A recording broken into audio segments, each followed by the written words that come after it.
Hey guys, I haven't done a non-horsey or non-hiking video for quite some time, so I thought now would be a really great opportunity to do so and also chat to you guys about vulnerability. And there's so many different moving pieces and components of vulnerability, but I specifically wanted to go into fears of abandonment. Now, most people, if they experience fears of abandonment, or maybe they don't even associate it with fears of abandonment, maybe it's just people leave, or people can't be trusted, or insert whatever caption you pop on that here. But for those that have identified that maybe there's some abandonment issues hiding underneath all of the stories and narratives that run through your head,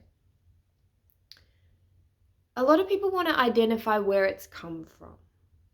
And it might be, your father leaving, or a tumultuous upbringing, or some romantic relationships that really hurt and were traumatizing, whatever it was.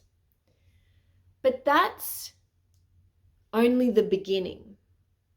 The rest of the abandonment is what you're doing in the here and now to keep that going. So what do I mean by this? How are you showing up now that is continuing the cycle of abandonment? How are you showing up now that is perpetuating that you can't be vulnerable because people leave you, or that you can't let someone in because they might betray your trust, or whatever your story is?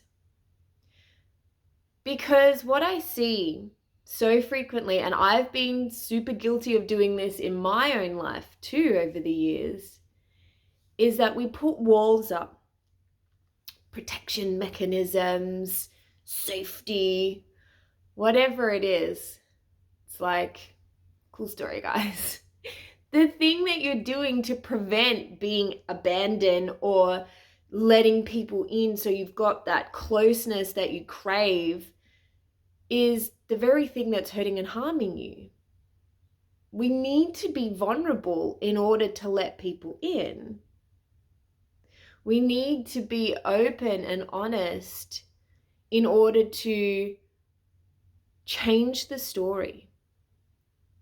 So if you're someone that has been abandoned or struggled with abandonment, I'd really love for you to check in now. Are you still playing out the old story?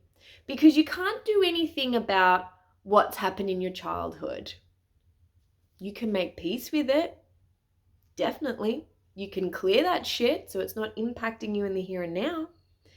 But you can't go back and change it. Nor can you go back and change anything on a romantic capacity. All you can do is work on yourself in the here and now and change the trajectory that you're moving in. So if you would like closeness, if you would like more connection, whether that's romantically, friends, family, whatever, maybe check in with where are you creating distance when you'd actually prefer to create closeness.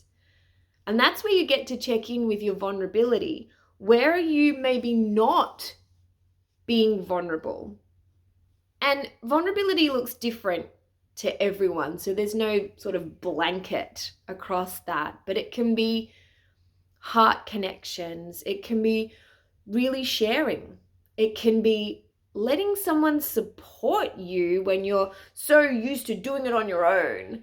Like there's so many different levels of vulnerability, but vulnerability creates connection, real, raw truth, rather than superficial layer crap that I think everyone wants more than just that anyway, right?